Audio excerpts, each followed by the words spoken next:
Hi guys, welcome back. അങ്ങനെ election result വന്നതിൻ്റെ ചൂടിങ്ങനെ കൊടുമ്പിരി തൊട്ട് നിൽക്കുകയാണല്ലോ.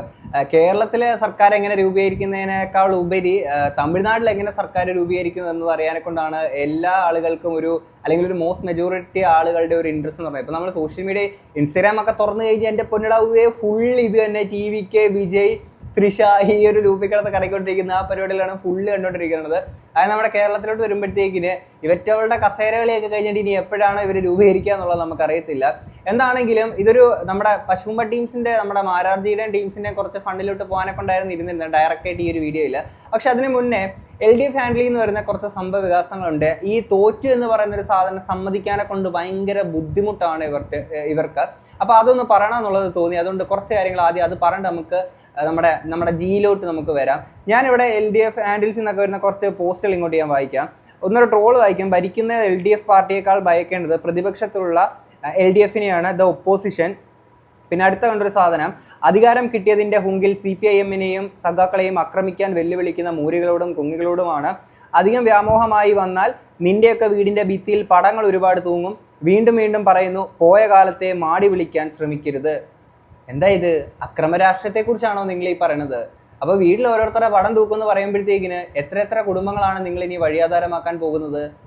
ഇതൊരു ജനാധിപത്യ രാജ്യമല്ലേ? അപ്പോൾ ഇവിടെ നിങ്ങളൊരാൾ തോറ്റു എന്ന് പറയുമ്പോഴത്തേക്കിന് ഒപ്പോസിഷൻ അല്ലെങ്കിൽ ഓപ്പോസിറ്റ് സൈഡിൽ നിന്ന് ഇങ്ങനൊരു സംഭവങ്ങൾ എന്തെങ്കിലുമൊക്കെ വന്നു കഴിഞ്ഞാൽ അത് നിങ്ങൾക്ക് നേരിടാനുള്ള ത്രാണി ഇല്ലാത്തതുകൊണ്ടാണോ, അല്ലെങ്കിൽ ഈ തോൽവി സമ്മതിക്കാനുള്ള ബുദ്ധിമുട്ട് കൊണ്ടാണോ നിങ്ങൾ തിരിച്ച് ഈ രീതിയിൽ പ്രവർത്തിക്കുന്നത്?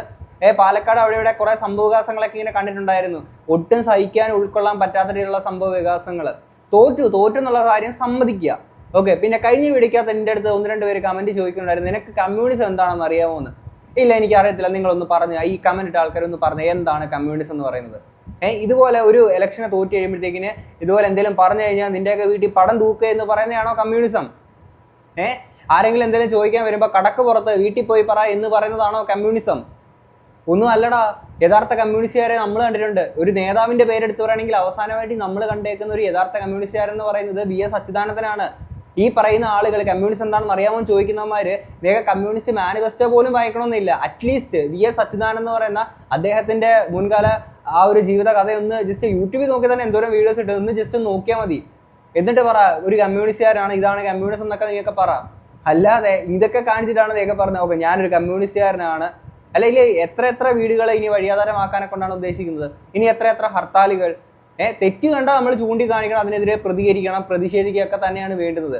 അല്ലാതെ എന്ത് തെമ്മാടിത്തരം കാണിച്ചു ഇത് ഞാൻ കമ്മ്യൂണിസം ആണെന്ന് പറയുന്നത് അതെങ്ങനെയാണ് ഉൾക്കൊള്ളാൻ പറ്റുന്നത്? ഇതാണോ നീയൊക്കെ പറയുന്ന കമ്മ്യൂണിസം? എനിക്ക് എൻ്റെ നല്ലവരായിട്ടുള്ള ഒരുപാട് കമ്മ്യൂണിസ്റ്റുകാരായിട്ടുള്ള സുഹൃത്തുക്കളുണ്ട്. യഥാർത്ഥ കമ്മ്യൂണിസ്റ്റുകാർ പറഞ്ഞാൽ മനസ്സിലായി. നോർത്ത് പോയിന്റ് യഥാർത്ഥ കമ്മ്യൂണിസ്റ്റുകാർ. ഞാൻ കഴിഞ്ഞ വീഡിയോയിൽ അതാണ് പറഞ്ഞത്. ഇവിടെ കമ്മ്യൂണിസ്റ്റ് തോറ്റു എന്ന് ആരൊക്കെയോ പറഞ്ഞിട്ട് എവിടെയാണ് കമ്മ്യൂണിസ്റ്റുകാർ തോറ്റത്? കാര്യം കമ്മ്യൂണിസ്റ്റുകാർ ആരാണ് ഇവിടെ കമ്മ്യൂണിസ്റ്റുകാരനായിട്ട് മത്സരിച്ചത്? പിണറായി വിജയനോ? വീട്ടിൽ പോയി പറയുന്നതും വീട്ടിലിരിക്കാൻ പറയുന്നതൊക്കെയാണോ ഈ പറയുന്ന കമ്മ്യൂണിസം എന്ന് പറയുന്നത്? അതാണോ? മറ്റുള്ളവന്റെ ദുഃഖത്തിൽ പങ്കുചേരുന്നതും അല്ലെങ്കിൽ സമൂഹത്തിലെ നീതി നിഷേധിക്കപ്പെടുന്നവന്റെ നീതിക്ക് വേണ്ടി പോരാടാൻ നിൽക്കുന്നതും അങ്ങനെ ഒരുപാട് കാര്യങ്ങൾ കമ്മ്യൂണിസ്റ്റ് പെടുന്നത്. അങ്ങനെയൊക്കെ ഈ ഒരു ആശയങ്ങൾ വെച്ച് നോക്കുകയാണെങ്കിൽ ഈ പശുമ്പ ടീംസ് ഒഴികെയുള്ള ബാക്കി എല്ലാ എണ്ണങ്ങളും കമ്മ്യൂണിസ്റ്റുകാരാണ്. ഇവിടുത്തെ കോൺഗ്രസ്സുകാരും കമ്മ്യൂണിസ്റ്റുകാരാ. മനസ്സിലായില്ലേ? അങ്ങനെ വെച്ച് നോക്കുമ്പോഴത്തേക്കും ഇവിടെ നേരെ ഞങ്ങളെ പറ്റി പറഞ്ഞു കഴിഞ്ഞാൽ ഞങ്ങള് ഫോട്ടോ ഇവിടെ വീട്ടിൽ ചുമരെ തൂക്കുവേ. ഇതാണോ കമ്മ്യൂണിസം? ഇപ്പം ഇതിന്റെ പേരും പറഞ്ഞുകൊണ്ട് അവിടെ കുറച്ച് അടിനാശ വെള്ളപ്പൊക്കം ഉണ്ടാക്കാൻ പോകുന്നതൊക്കെ നമ്മൾ കാണുന്നുണ്ട്. ചുമ്മാ കോമഡി പീസ് ആവല്ലേ, അത്ര എനിക്ക് പറയാനുള്ളൂ. എന്താണെങ്കിലും നമ്മുടെ മാരാർജിയിലോട്ട് വരാം. നമ്മുടെ ജിക്ക് പറയാനുള്ള കാര്യങ്ങൾ കേൾക്കാം സുഹൃത്തുക്കളെ. 20 ദിവസം കൊണ്ട് ജയിക്കാൻ കഴിയുമെന്ന് വിചാരിക്കുന്ന വിഡ്ഢി അല്ലാതാണെന്ന് തൃക്കാക്കരയിൽ NDA സ്ഥാനാർത്ഥിയായിരുന്ന അഖിൽ മാരാർ. ജയിക്കാൻ തോന്നുമെന്ന പ്രതീക്ഷ പ്രവർത്തകർക്ക് നൽകാനായിരുന്നു ശ്രമം. ഇനിയും സജീവമായി 2020 തുടരുമെന്നും അഖിൽ മാരാർ 24നോട് പറഞ്ഞു. ലിഡിയ ജേക്കബിന്റെ റിപ്പോർട്ടിൽ. തൃക്കാക്കരയിൽ NDA സ്ഥാനാർത്ഥിയായിരുന്ന അഖിൽ മാരാറാണ് 24നൊപ്പം ചേരുന്നത്. അതിലെ ഉമാ തോമസ് ചരിത്ര ഭൂരിപക്ഷത്തിലാണ് വിജയിച്ചത്. അഖിൽ പക്ഷേ ഒരു വലിയ പരാജയം നേരിട്ടു. അല്ല, അങ്ങനെയില്ല. അഖിൽ എന്ന് പറയുന്ന വ്യക്തി ഉമാ തോമസ് എന്ന് പറയുന്ന വ്യക്തിയല്ല ഇവിടെ മത്സരിച്ചത്. ഒരു തെരഞ്ഞെടുപ്പ് മുന്നണി രാഷ്ട്രീയങ്ങൾ തമ്മിലുള്ള ചർച്ചയാണ്. അവിടെ അഖിൽമാരാർക്ക് പ്രാധാന്യമില്ല, ഉമാ തോമസിന് പ്രാധാന്യമില്ല. ഞങ്ങൾ തോറ്റിട്ടില്ല കേട്ടോ. നമ്മുടെ മാരാർജി ഇലക്ഷന് തോറ്റിട്ടില്ല. കുറച്ച് ദിവസങ്ങൾ കഴിയുമ്പോൾ പറയും, മാരാർജി പറയും ഇലക്ഷനോ അതിന് ഞാൻ മത്സരിച്ചില്ലല്ലോ. ചിലപ്പോൾ അങ്ങനെയൊക്കെ ഒന്ന് പറഞ്ഞോളൂ, നമ്മളെ ജിയാണ് ആൾ, അതുകൊണ്ട് പറഞ്ഞു തന്നെ. രാഷ്ട്രീയത്തിനാണ് പ്രാധാന്യം. സ്വാഭാവികമായിട്ടും NDA മുന്നോട്ട് വയ്ക്കുന്ന ഒരു രാഷ്ട്രീയ ആശയത്തിന് വലിയ സ്വീകാര്യത കേരളത്തിൽ ലഭിച്ചു എന്നുള്ളതാണ് 3 താമര വിരിഞ്ഞതും കഴിഞ്ഞ പ്രാവശ്യം കിട്ടിയ 15,000 വോട്ട് ഇത്തവണ 21,500 വർദ്ധിപ്പിക്കാൻ തൃക്കാക്കരയിൽ നമുക്ക് കഴിഞ്ഞതും. ആ കണക്ക് നമുക്ക് മുന്നോട്ട് സംസാരിക്കും. പിന്നെ 3 താമര വിഴിഞ്ഞത് കഴിഞ്ഞ വെടിക്കകത്ത് പറഞ്ഞ പോലെ അവരൊക്കെ അനുഭവിക്കണം. എനിക്ക് അത്രേ പറയുള്ളൂ. ഇവർക്ക് ഇതൊക്കെ അനുഭവിക്കണം, ഇതിലും വലുതെന്തോ അവർക്ക് വരാനിരുന്നതാണ്. ഇതാണെങ്കിൽ ഇങ്ങനെ അങ്ങ് തീർന്നെന്ന് വിചാരിക്കുക. വലിയ രീതിയിൽ കാടിളക്കിയ ഒരു പ്രചരണം നടത്തിയ ഒരാൾ കൂടിയാണ്. വലിയ സോഷ്യൽ മീഡിയയിലൊക്കെ വലിയ ക്യാമ്പയിനുകളും കാര്യങ്ങളും ഒക്കെ നടത്തിയ ഒരാൾ കൂടിയാണ്. പക്ഷേ എവിടെയാണ് 2020 പിഴച്ചത് എന്നൊരു ചോദ്യം. അല്ല, 2020 പിഴച്ചിട്ടില്ല, നമുക്ക് ആർക്കും പിഴച്ചിട്ടില്ല. നമ്മൾ അതെ 2020 പിഴച്ചിട്ടില്ല, ഒട്ടും പിഴച്ചിട്ടില്ല, തോറ്റിട്ടുകൂടിയില്ല. മികച്ച തോൽവിയാണെന്നുള്ള രീതിയിൽ പറയുന്ന അടിപൊളി, അതിനെ സെലിബ്രേറ്റ് ചെയ്യുന്ന ആൾക്കാരെ നമുക്ക് കാണാൻ പറ്റും. നമുക്കിനി കേൾക്കാം. നമ്മൾ ഒരിക്കലും ജയസാധ്യത ഇല്ല എന്ന് എല്ലാവരും വിശേഷിപ്പിച്ച ഒരു സ്ഥലത്താണ് ഞാൻ മത്സരിക്കാൻ വരുന്നത്. നോക്കൂ, എനിക്ക് ആദ്യം ഇവിടെ വേണ്ടത് ജയിക്കാൻ കഴിയുമെന്ന് പറയുന്ന പ്രതീക്ഷ എൻ്റെ പാർട്ടി പ്രവർത്തകർക്ക് കൊടുക്കുക എന്നുള്ളതാണ്. അവർക്ക് ആ പ്രതീക്ഷ കൊടുക്കുമ്പോൾ മാത്രമേ അവർക്കൊരു വോട്ട് ചെയ്യാൻ തോന്നത്തുള്ളൂ, രണ്ട് അവർ ഒരാൾ വോട്ട് ചോദിക്കാൻ പോകത്തുള്ളൂ. അപ്പോൾ എൻ്റെ ടീമിനെ സെറ്റാക്കി എടുക്കാൻ വേണ്ടി അവരെ എത്രത്തോളം ആത്മവിശ്വാസത്തോടു കൂടി എനിക്ക് ഈ രംഗത്തേക്ക് ഇറക്കാൻ പറ്റണം. അഖിൽ മാരാർ ശക്തമായി തന്നെ തെരഞ്ഞെടുപ്പിൽ രാഷ്ട്രീയത്തിലുണ്ടാവും, തൃക്കാക്കരയിൽ സജീവമായി ഉണ്ടാകും എന്നാണ് അഖിൽ പറയുന്നത്. Lydia Jacob, 24 Kochi. അല്ല, ഇതിനകത്ത് നമ്മുടെ ജി നേരത്തെ പറഞ്ഞായിരുന്നു 100 ദിവസം ബിഗ് ബോസ് കണ്ടേക്കുന്ന ആൾക്കാർ എനിക്ക് എന്തായാലും വോട്ട് ചെയ്യുന്നൊക്കെ ആയിരുന്നു പറഞ്ഞേക്കുന്നത്. പക്ഷേ ജി എന്ത് പറ്റി ജി ഇങ്ങനെ അങ്ങ് തോറ്റു പോയിട്ട് ഇങ്ങനെ നടന്ന്. ഞാൻ തോറ്റിട്ടില്ല കേട്ടോ, ഞാൻ തോറ്റിട്ടില്ല. മുന്നണികൾ തമ്മിലുള്ള ഈ സംഭവം നമ്മൾ തോറ്റിട്ടില്ല കേട്ടോ. പിന്നെ അവർക്ക് ഈ പറയുന്ന ഞാൻ ജയിക്കും ഇതൊക്കെ പറഞ്ഞേക്കുന്നത് അവർക്ക് ഇത് കൊടുക്കാൻ വേണ്ടിയിട്ട് അവരെ ഒന്ന് ബൂസ്റ്റ് ആക്കി വിടാനാണെന്നുണ്ടെങ്കിൽ 2021 ഇലക്ഷൻ്റെ റിസൾട്ട് നമുക്ക് നോക്കാം. തൃക്കാക്കരയിലെ അതിൽ 2020 സ്ഥാനാർത്ഥി എന്ന് പറയുന്നത് ടെറി തോമസ് ആയിരുന്നു. 13,897 വോട്ടായിരുന്നു. അതിനകത്തെ BJPക്ക് സജി എന്ന് പറയുന്ന വ്യക്തിയായിരുന്നു നിന്നിരുന്നത്. 15,483 വോട്ടായിരുന്നു കിട്ടിയത്. ഇത് രണ്ടും കൂടെ നോക്കുമ്പോഴത്തേക്കിന് 29,340 വോട്ടുകളായിരുന്നു അന്ന് 2021 ഉണ്ടായിരുന്നത്. എത്രയാണ്? 29,340 വോട്ടുകൾ. ഓക്കെ, അപ്പം നമ്മുടെ ജിക്ക് ഇപ്പം ഈ NDA BJPയും 2020 കൂടെ ഒരുമിച്ച് അങ്ങ് ചങ്കുമായി കുണ്ടി ആയപ്പോഴത്തേക്കിന് ഇവർക്ക് കിട്ടിയേക്കുന്ന വോട്ടെന്ന് പറയുന്നത് 21,444. വിശ്വാസം നന്ദി എന്ന് പറഞ്ഞുകൊണ്ടായിരുന്നു നമ്മുടെ GT-നുണ്ടായിരുന്നത്. അപ്പം ഇതിനകത്തുള്ള ഡിഫറൻസ് എന്താണെന്ന് വെച്ച് കഴിഞ്ഞാൽ 2021 7,896 വോട്ടുകൾ കുറവാണ് നമ്മുടെ ജിക്ക്. 8,000 വോട്ടുകൾ അടുപ്പിച്ച് കുറവാണ് ജി വന്നപ്പോഴത്തേക്ക്. ഇവർ ഒരുമിച്ച് കുട്ടി ആയപ്പോൾ തന്നെ പറ്റിയേക്കുന്നത്. ഇങ്ങനെയാണോ ജി അവർക്കൊക്കെ മോട്ടിവേഷൻ കൊടുക്കുന്നത്? അതിൻ്റെ ഇത് മാത്രമല്ല, മറ്റേ തൃത്താല ആ മണ്ഡലമാണെന്ന് തോന്നുന്നു, ഞാൻ ആ പേര് ശരിക്കും ഇതുപോലത്തെ ഒരു പേരാണ്. കഴിഞ്ഞ വീഡിയോക്കകത്ത് ഞാൻ പറഞ്ഞിരുന്നു. അവിടെ BJP സ്ഥാനാർത്ഥിക്ക് കിട്ടിയിരിക്കുന്ന ഒരു ഒറ്റ വോട്ടാണ്, ഒരേ ഒരു വോട്ട്. സ്വന്തം പാർട്ടി ഇതുപോലും കൊടുത്തില്ല എന്നുള്ളതാണ് ഇതിനകത്തിലെ ഏറ്റവും വലിയ അതിശയം. ഇനി ഇവിടെ കൊണ്ട് എന്ത് ചെയ്യുന്നില്ല, ജിയുടെ ബാക്കി കുറച്ച് കാര്യങ്ങളുണ്ട്, നമുക്കതോടെ കേൾക്കാം. അല്ല, തൃക്കാക്കര മാത്രമല്ല, കേരളം ഒട്ടാകെ ഒരു ഹെവി ന്യൂനപക്ഷ കൺസൾട്ടേഷൻ നടന്നിട്ടുണ്ട്. അപ്പോൾ ഇവിടെ 60% വോട്ടാണ് ഇവിടുത്തെ മണ്ഡലത്തിലും അല്ലെങ്കിൽ ലഭിച്ചത്. അപ്പോൾ നമ്മളെ സംബന്ധിച്ച് നമുക്ക് സത്യത്തിൽ വ്യക്തിപരമായിട്ട് വലിയ സന്തോഷമുള്ള കാര്യമാണ്. കാരണം മുൻപത്തെക്കാളും കൂടുതൽ നമുക്ക് വോട്ട് കൂടി, പിന്നെ പ്രതീക്ഷിച്ച വോട്ട് വന്നതെന്ന് ചോദിക്കാനെക്കാട്ടി നല്ലത്. ഇപ്പോൾ കഴിഞ്ഞ ദിവസം നമ്മൾ സംസാരിച്ചപ്പോൾ ഞാൻ പറഞ്ഞിരുന്നല്ലോ, കോൺഗ്രസ് അവർക്ക് പ്രതീക്ഷിച്ചിരുന്ന വോട്ട് 55,060 ആയിരുന്നു. പക്ഷേ ആ 60 എന്ന് പറയുന്ന പീക്ക് 2 പ്രാവശ്യം PT തോമസിന് കിട്ടിയ വോട്ടിൽ നിന്ന് 24,000 വോട്ട് അവർക്ക് അഡീഷണൽ വരികയും ആ വോട്ടുകൾ ഒരു പക്ഷേ നമ്മളിലേക്ക് വരാൻ കഴിയുമെന്നുള്ളതായിരുന്നു എൻ്റെ പ്രതീക്ഷ. നമ്മൾ ഞാൻ സംസാരിച്ചപ്പോഴും പറഞ്ഞു 30-35 ഇടയ്ക്കായിരിക്കും ഇടതുപക്ഷ വോട്ടുകൾ എന്ന് പറയുന്നത്. ഇവിടെ അവരുടെ പ്രവർത്തനം മോശമായിരുന്നു. ഓൾ കേരള പിണറായി വിരുദ്ധത ഉണ്ടായിട്ടുണ്ട്. ഓൾ കേരള പിണറായി വിരുദ്ധത വലിയ രീതിയിൽ നമ്മുടെ മുസ്ലിം സമൂഹത്തിൻ്റെ വോട്ടുകൾ ഒന്നടങ്കം പിണറായിക്ക് എതിരായി മാറാൻ എന്തോ ഒരു കാരണം ഉണ്ടായിട്ടുണ്ട്. ആ കാരണങ്ങൾ ഇടതുപക്ഷം പഠിക്കണം. അപ്പോൾ അത് ഇല്ലെങ്കിൽ അത് അപകടമാണ്. അങ്ങനെ വൺ സൈഡായിട്ട് ഒരു രാഷ്ട്രീയ പാർട്ടിയെ തള്ളിപ്പറയുന്ന അന്തരീക്ഷത്തിലേക്ക് ഒരു സമൂഹം മാറുക എന്ന് പറയുന്നത് ശരിയല്ല. ജി തോറ്റതിനെ പറ്റിയിട്ടാണ് ഇവിടെ ചോദിച്ചത്.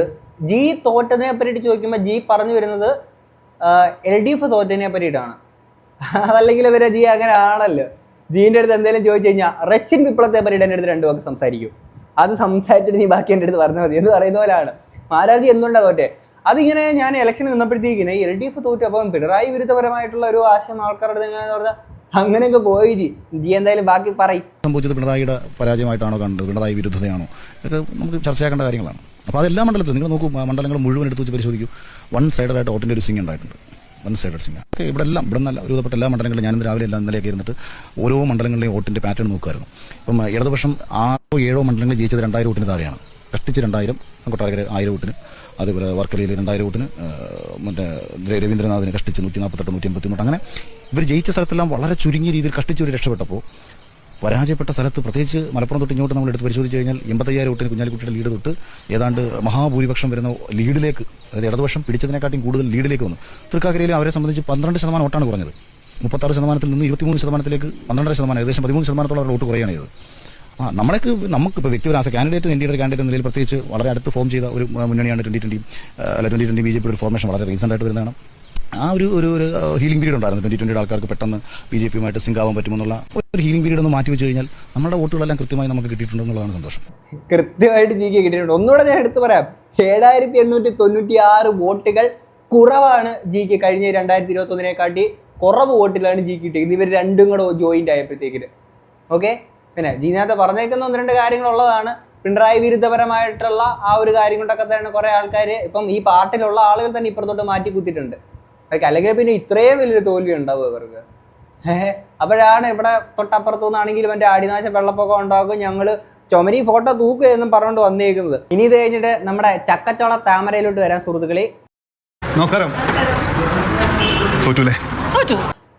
അതെന്നാ ചോദ്യം കേട്ടോ, നിങ്ങൾ നേരെ ഡയറക്റ്റ് മുഖത്തടിച്ചിട്ട് തോറ്റു അല്ലേ? പക്ഷെ പുള്ളിക്കാരിക്ക് സങ്കടമൊന്നും ഇല്ല കേട്ടോ. അടിപൊളിയായിട്ടാണ് തോറ്റെന്നുള്ള സന്തോഷം എനിക്കുണ്ട്. കാരണം അതാണ് അടിപൊളിയായിട്ടാണ് തോറ്റെന്നുള്ള ഒരു സന്തോഷം ഉണ്ടെന്ന്. അടിപൊളിയായിട്ട് സാരമില്ല, മാറിയിരുന്ന് കരച്ചു. മുമ്പുണ്ടായിരുന്നത് വെച്ച് നോക്കുമ്പോൾ ഒരുപാട് വോട്ടുകൾ, ഏകദേശം 7000-ഓളം വോട്ടുകൾ കയറി. അപ്പോൾ അത്രയും പേര് നമ്മളുടെ കൂടെ കൂടി എന്നുള്ളതാണ്, നമ്മൾ വിശ്വസിച്ചു എന്നുള്ളതാണ്. അപ്പോൾ നമ്മൾ വർക്ക് ചെയ്തതിന് ആ ഒരു റിസൾട്ട് ഉണ്ടായി. ആ ഒരു സ്റ്റാറ്റിസ്റ്റിക്സിന് അത്രയും ഏറെ വന്നു. അതിലുപരി ഒട്ടും തന്നെ രാഷ്ട്രീയ പശ്ചാത്തലത്തിൽ നിന്ന് വരാതിരുന്ന എനിക്ക് ഇതൊരു വലിയ നേട്ടം തന്നെയാണ്. ഇനി സിനിമ സീരിയൽ രംഗത്ത് സജീവമായിട്ട് തിരികെ പോകാനാണോ അല്ല പൊളിറ്റിക്സിൽ നിൽക്കാനാണോ? എല്ലാത്തിലും സജീവമായിട്ട് നിൽക്കുക എന്നുള്ളതാണ്. ഞാൻ മുന്നേ പറഞ്ഞിട്ടുണ്ട്, സിനിമയാണെങ്കിലും ബിസിനസ് ആണെങ്കിലും ഇപ്പോൾ രാഷ്ട്രീയമാണെങ്കിലും എല്ലാത്തിലും വളരെ സജീവമായിട്ട് തന്നെ നിൽക്കാനാണ് താല്പര്യം.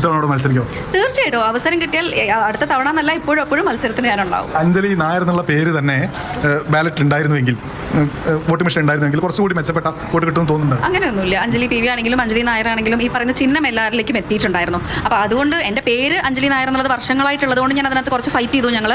ബട്ട് ചക്ക ജനങ്ങളിലെത്തി പറയാൻ വന്നത് പൂർത്തിയായി. അല്ല, അതാ പറയുക, really happy for that 7000 votes എന്നാണ് പറയാൻ വന്നത്. Thank you so much. Thank you. സത്യം പറഞ്ഞിട്ടില്ല, പുള്ളിക്കാരി ആർക്ക് വേണമെങ്കിലും പറ്റിക്കാടെ ആരൊക്കെയോ ചേർന്ന് പുള്ളിക്കാരിനെ മോട്ടറാക്കി വിടുന്നുണ്ടായിരുന്നു. സീരിയസ്ലി ഇപ്പൊ സൂര്യൻ ഉദിക്കുന്നത് പടിഞ്ഞാറാണെന്ന് പറഞ്ഞു കഴിഞ്ഞാൽ പുള്ളിക്കാരി അതും വിശ്വസിക്കും. എന്നിട്ട് മീഡിയാസിന്റെ മുന്നിൽ വന്നിട്ട് ഒരു ഉളുപ്പില്ലാതെ വന്നേരെ സൂര്യൻ ഉദിക്കുന്നത് പടിഞ്ഞാറാണ് കേട്ടോ. സീരിയസ്ലി നിങ്ങൾ ശരിക്കും ഒന്ന് ശ്രദ്ധിച്ചു നോക്കുക, സൂര്യൻ ശരിക്കും ഉദിക്കുന്നത് പടിഞ്ഞാറാണ് എന്ന് പറയും. മറ്റേ നമ്മുടെ ഒന്ന് ആലോചിച്ച് നോക്കണം, പുള്ളിക്കാരി ജയിച്ചിരുന്നെങ്കിൽ നമ്മുടെ ഇവിടുത്തെ ഗവൺമെന്റ് സ്കൂളിൽ ഇംഗ്ലീഷ് മീഡിയം കൊണ്ടുവരത്തില്ലായിരുന്നോ? നമുക്ക് നഷ്ടമായില്ലേ? എന്നാൽ ഇനി എങ്ങനെ ഇവിടുത്തെ പിള്ളേർ ഇംഗ്ലീഷ് മീഡിയത്തിൽ പഠിക്കുന്നുള്ളതാണ് ഞാൻ ആലോചിക്കുന്നത്. ഇനി പ്രൈവറ്റ് സ്കൂളിനെ ആശ്രയിക്കേണ്ട ഒരു അവസ്ഥയാണ്. എന്നെ ഒരു പരിപാടിയാണ്. എന്നാലും പുള്ളിക്കാരി അത്രയും കുട്ടികൾക്ക് വേണ്ടി ചെയ്യണമെന്ന് വിചാരിച്ചായിരുന്നു. മുളയിലെ നുള്ളി കളഞ്ഞല്ലോ. എന്താണെങ്കിലും നമ്മുടെ ചേച്ചീനെ ആണെങ്കിൽ ഒരുപാട് ആളുകൾ ട്രോൾ ചെയ്യുന്നുണ്ട്, ഞാൻ ഉൾപ്പെടെ. അപ്പോൾ ചേച്ചിക്ക് അതിനെ പറ്റിയിട്ട് കുറച്ച് കാര്യങ്ങൾ പറയാനുണ്ടായിരുന്നു. ചേച്ചി ഇൻസ്റ്റയിൽ ഇട്ടേക്കുന്ന ഒരു വീഡിയോ ആണ്, നമുക്ക് കാണാം. ഹലോ, എല്ലാവർക്കും നമസ്കാരം. എല്ലാവരും എന്ന് പറയുമ്പോൾ പ്രത്യേകിച്ചത് ട്രോളർമാർക്ക് വേണ്ടിയുള്ള നമസ്കാരമാണ്. ഈ വീഡിയോ അവർക്ക് വേണ്ടി ഡെഡിക്കേറ്റ് ചെയ്യുന്നു. കാരണം നിങ്ങളുടെ ക്രിയേറ്റീവ് ആയിട്ടുള്ള പോസ്റ്റുകളും വീഡിയോസുകളൊക്കെ ഒന്നുപോലും മിസ് ചെയ്തിട്ടില്ല എന്നുള്ളതാണ് എന്റെ ഒരു വിശ്വാസം. കാരണം എന്നെയും കൂടി ഇൻസ്റ്റാഗ്രാമിൽ മെൻഷൻ ചെയ്തിടുന്നത് കൊണ്ടും എല്ലാവരും അത് റീപോസ്റ്റ് ചെയ്യുകയും ഷെയർ ഒക്കെ ചെയ്യുന്നുണ്ട്. വളരെ ഭംഗിയായിട്ട് ഓരോ വീഡിയോസുകളും പോസ്റ്റുകളും കണ്ടു. എന്തായാലും അത്തരത്തിലുള്ള നിങ്ങളുടെ എൻജോയ് ചെയ്തത് മാത്രമല്ല, അത്തരത്തിലുള്ള നിങ്ങളുടെ ഓരോ ക്രിയേറ്റിവിറ്റികളും എനിക്ക് ഒരു തരത്തിൽ അല്ലെങ്കിൽ മറ്റൊരു തരത്തിൽ ഒരുപാട് ഗുണം ചെയ്തിട്ടുണ്ട്. എന്തായാലും അതിനുവേണ്ടി സമയം കണ്ടെത്തിയാണ്. ഒന്നുമല്ല, എന്നിട്ട് പോലും എനിക്ക് വേണ്ടി ഇത്രയും സമയം കണ്ടെത്തിയ ഓരോ ട്രോളർമാർക്കും ഞങ്ങളുടെ ഒരു വലിയ നന്ദി അറിയിക്കുന്നു. ആ കണ്ണീര് തുടച്ചിട്ട് പറയേച്ചി, കണ്ണ് കലകിയൊന്നും ഇരിപ്പില്ലല്ലോ അല്ലേ? അത് കണ്ടാ മതി നമുക്ക്. അതിലുപരി ഇപ്പം അതിലും ഗംഭീരമായൊരു വീഡിയോ ഒരു പോസ്റ്റ് ഷെയർ ആവുന്നുണ്ട്. അതായത് എന്റെ ഇലക്ഷന്റെ തുടക്ക സമയത്ത് ക്യാമ്പയിനിങ് ഒക്കെ തുടങ്ങിയിരുന്നിട്ട് ഒരു 2-3 ദിവസമായിരിക്കുന്ന സമയത്ത് ഞാൻ പറഞ്ഞൊരു വാചകമുണ്ട്. ട്രോൾ എല്ലാം കാണുന്നുണ്ട്, അടിപൊളിയാണ്, നിങ്ങൾ നിങ്ങളുടെ കാര്യങ്ങൾ ചെയ്തോളൂ, പക്ഷെ എന്നാലും ഇങ്ങനെ ഒരുപാട് ഉപദ്രവിക്കരുത് എന്ന് പറഞ്ഞിട്ടൊരു കമന്റ് ഞാൻ അന്ന് ഇട്ടിട്ടുണ്ടായിരുന്നു. ഏകദേശം ഇപ്പൊ അത് പറഞ്ഞിട്ട് എനിക്ക് 1 മാസം കഴിഞ്ഞു. 1 മാസത്തിൽ 1.5 മാസത്തോളം ആയിരുന്നു അല്ലേ? അത്രയും ആയും തോന്നുന്നു. ട്രോളുകളെല്ലാം എനിക്ക് ഇഷ്ടമാണ്, ഞാൻ എൻജോയ് ചെയ്യുന്നുണ്ട്. പക്ഷെ എന്നെ ഉപദ്രവിക്കില്ലേ, എന്നെ ഉദ്രവിക്കില്ലേ എന്ന് അന്നേ പറഞ്ഞ കാര്യം. ഇഷ്ടമാണെന്നൊക്കെ പറയാം, അതാ പറഞ്ഞത്. കണ്ണീര് കുറച്ചിട്ട് പറയേച്ചി, നല്ല സങ്കടമുണ്ട്, പാവട പോട്ടറാ. ഡേറ്റ് നോക്കുകയാണെങ്കിൽ അത് വന്നിട്ട് ഇപ്പോ ആ വാചകങ്ങള് ഇപ്പോ അത് കൃത്യമായിട്ട് ഒരുപാട് പേര് അത് ഷെയർ ചെയ്യുന്നുണ്ട്. അതായത് ഇലക്ഷന് തോറ്റതിന് ഉപദ്രവിക്കരുത്, വിഷമിപ്പിക്കരുത്, വേദനിപ്പിക്കരുത് എന്നൊക്കെ പറഞ്ഞിട്ട് അങ്ങനത്തെ ഒരു പോസ്റ്റ് ഞാൻ പറഞ്ഞു എന്ന് പറഞ്ഞിട്ട് വരുന്നുണ്ട്. അപ്പൊ അത് എന്റെ അല്ല, ഞാൻ അങ്ങനെ ഒരു കാര്യം പറഞ്ഞിട്ടില്ല. പറഞ്ഞത് ഇലക്ഷന്റെ തുടക്ക സമയത്ത് ഒരു ചാനലിൽ ജസ്റ്റ് ഒരു ബൈറ്റ് കൊടുത്ത സമയത്ത് ഉണ്ടായ 1-2 കാര്യങ്ങളാണ്. അതുകൊണ്ട് അത്തരത്തിലൊരു മിസ്ലീഡുകൾ എത്തുമ്പോൾ നമുക്കത് ഒന്നുമില്ല, പ്രത്യേകിച്ച് ഒന്നും പറയാനില്ല. അവരോടും സന്തോഷം തന്നെയുള്ളൂ. നമുക്കത് പ്രത്യേകം പറയണം, ഇത് കണ്ടിട്ട് നമുക്ക് യാതൊരു തരത്തിലുള്ള വിഷമമില്ലായിരുന്നു. ഒരു തരത്തിലുള്ള എന്തായാലും ഇവിടെ തന്നെ ഉണ്ടാവും. ഞങ്ങള് ഇതിലൊരു ഭാഗവത്തായിട്ട് ഇതിൽ ഓരോ കാര്യങ്ങളിലും മാക്സിമം പ്രസൻസ് കൊടുക്കാനായിട്ടുണ്ടാവും. ചിലവർ വിചാരിക്കും നമ്മൾ വിഷമിച്ചിരിക്കുകയാണ്, ഇവിടെ നിന്ന് ഓടിപ്പോകും എന്നൊക്കെ പല ചിന്തകളുണ്ട്. ഒരു ഓട്ടവുമില്ല, ഒരു വിഷമവുമില്ല, ഞങ്ങൾ മുന്നോട്ട് തന്നെയാണ്. അപ്പൊ അതുകൊണ്ട് നമുക്ക് വരും ദിവസങ്ങളിൽ, മാസങ്ങളിൽ, വർഷങ്ങളിലൊക്കെ ഇതേപോലെ നിങ്ങൾക്ക് എന്റർടൈൻ ചെയ്യാൻ വേണ്ടിയിട്ടുള്ള കാര്യങ്ങൾ മാക്സിമം എന്റെ ഭാഗത്തുനിന്ന് ഞങ്ങൾ ഉണ്ടാക്കി തരാം. Thank you. അപ്പോൾ ചേച്ചിക്ക് അറിയാം, ചേച്ചീനെ നല്ല രീതിയിൽ ആരോഗ്യം മോട്ടറൊക്കെ. പക്ഷേ ഒരു കാര്യമുണ്ട്, ഇതിങ്ങനെ നേരത്തെ പറഞ്ഞ സംഭവം ഇപ്പം പറഞ്ഞായിട്ട് അങ്ങനെ മിസ്ലീഡ് ചെയ്യുന്ന അങ്ങനത്തെ സംഭവത്തിനോട് നമുക്ക് ഒരിക്കലും യോജിക്കാൻ പറ്റില്ല. ഇപ്പം പറഞ്ഞെങ്കിൽ അത് പറഞ്ഞായിട്ട് പറയാം. എന്തിനാ ഇങ്ങനെ മിസ്ലീഡ് ചെയ്യുന്ന അങ്ങനെ ഒരു സംഭവം ആവശ്യമില്ല. പുള്ളിക്കാരി തന്നെ അത് പറയും. അതുവരെ ഒന്ന് വെയിറ്റ് ചെയ്തുകൂടെ, അത്ര എനിക്ക് പറയാനുള്ളൂ. പിന്നെ ചക്ക തന്നെയാണ് താമര, താമര തന്നെയാണ് ചക്ക. ഇനി അടുത്ത പ്രാവശ്യം വരുമ്പോൾ തേങ്ങയ്ക്കകത്ത് താമര വിരിക്കാൻ നോക്കണേ. പിന്നെ അതുപോലെ മാങ്ങയ്ക്കകത്ത് താമര വിരിക്കാൻ നോക്കണേ. ഓക്കെ, പിന്നെ ചന്ദ്രനി താമര വിരിക്കാൻ നോക്കണേ, ചൊവ്വയിൽ താമര വിരിക്കാൻ നോക്കണേ. എനിക്ക് അത്രയൊക്കെ പറയാനുള്ളൂ. നിങ്ങൾ എല്ലായിടത്തും താമര വിരിക്കണം. ചക്ക തന്നെയാണ് താമര, താമര തന്നെയാണ് ചക്ക. ആരൊക്കെയോ പിടിച്ച് മോട്ടറൊക്കെ ഇടുക പാവത്തിന്. കഷ്ടമുണ്ട് കേട്ടോ. എന്താണെങ്കിലും സങ്കടമൊന്നും ഇല്ല, എന്നാലും ചെറിയൊരു ഭസ്മം. എന്താണെങ്കിലും നമ്മളെ ഇനി എന്റർടൈൻ ചെയ്യാൻ വേണ്ടിയിട്ട് ഇനിയും വരുന്നതായിരിക്കും ചേച്ചി. അന്ന് നമ്മളെ ഒരുപാട് ചിരിപ്പിക്കണം എന്നുള്ളതാണ് എനിക്ക് വ്യക്തമായും ശക്തമായും പറയാനുള്ളത്. ഇനി ഇത് കഴിഞ്ഞിട്ട് നമ്മുടെ ആതിരടി നായരിലോട്ട് പോവാം. വോട്ട് ചെയ്യാൻ വന്നപ്പോൾ പോലും ജനങ്ങൾ ഒരുപാട് സപ്പോർട്ടും ഫോട്ടോ എടുക്കാനൊക്കെ ആയിട്ട് നിൽക്കുന്നുണ്ട്. അപ്പോൾ എത്ര ഭൂരിപക്ഷം കിട്ടുമെന്നൊരു പ്രതീക്ഷയുണ്ട്? അത് മാത്രം അൺപ്രഡിക്റ്റബിൾ ആണ്. അത് നമ്മൾ പറയുന്നതേ ശരിയല്ല. അത് ഞാൻ പറഞ്ഞ പോലെ ജനങ്ങളും ഈശ്വരനും തീരുമാനിക്കുന്ന ഒരു കാര്യമാണ്. അത് മെയ് 4 ഒരു സസ്പെൻസ് ആയിട്ടിരിക്കട്ടെ. ഞാനും അതുകൊണ്ട് ഒന്നും മനസ്സിലൊരു പ്രഡിക്ഷൻ ഒന്നും വെച്ചിട്ടില്ല. എത്ര കിട്ടുന്നോ അത്രയും ജനങ്ങൾ നമ്മുടെ കൂടെ ഉണ്ടെന്നല്ലേ അർത്ഥം. അത്രേ ഉള്ളൂ. അതിനുവേണ്ടി കാത്തിരിക്കുന്നു. Thank you. 140 മണ്ഡലങ്ങളിലും മിനിമം 3 സ്ഥാനാർത്ഥികൾ എല്ലായിടത്തും ഉണ്ട്, മിനിമം ട്ടോ. അപ്പോ അത് 3 അത്രയും മത്സരിക്കുന്നുണ്ട്. മത്സരം എന്തിനാണ്?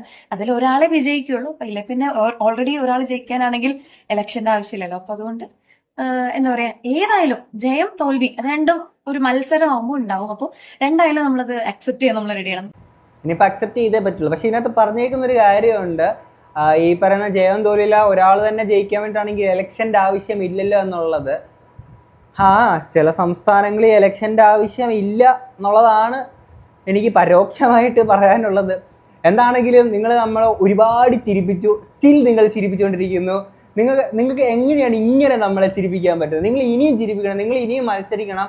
ഇതുപോലെ നമ്മളെ പ്രകടനങ്ങളൊക്കെ കാണിച്ച് ഞങ്ങളെ ചിരിപ്പിക്കണം എന്നുള്ളതാണ് എനിക്ക് പറയാനുള്ളത്. പിന്നെ എനിക്ക് ഒന്നുകൂടെ ചേർത്ത് പറയാനുള്ള ഒരു കാര്യം എന്താണെന്ന് വെച്ച് കഴിഞ്ഞാൽ, ഫോട്ടോ ചുമരി തോക്കാനെ കൊണ്ട് നിൽക്കുന്ന എൻ്റെ പൊന്നിയേട്ടന്മാരെ, നിങ്ങൾ അറ്റ്ലീസ്റ്റ് കമ്മ്യൂണിസ്റ്റ് മാനിഫെസ്റ്റോ എങ്കിലും പോയി വായിക്കുക. അറ്റ്ലീസ്റ്റ് അത് വായിക്കാൻ ടൈമില്ല എന്നുണ്ടെങ്കിൽ ഈ പറയുന്ന യഥാർത്ഥ കമ്മ്യൂണിസ്റ്റുകാരുടെ സ്റ്റോറീസ് എങ്കിലും പോയി നിങ്ങൾ കേൾക്കുക എന്നുള്ളത് എനിക്ക് പറയാനുള്ളൂ. ഓക്കെ, എന്താണെങ്കിലും ഇത്രയും കിട്ടും. നിങ്ങൾക്ക് എന്താ തോന്നുന്നുള്ള തീർച്ചയായും തന്നെ കമന്റ് ബോക്സിൽ പറയുക.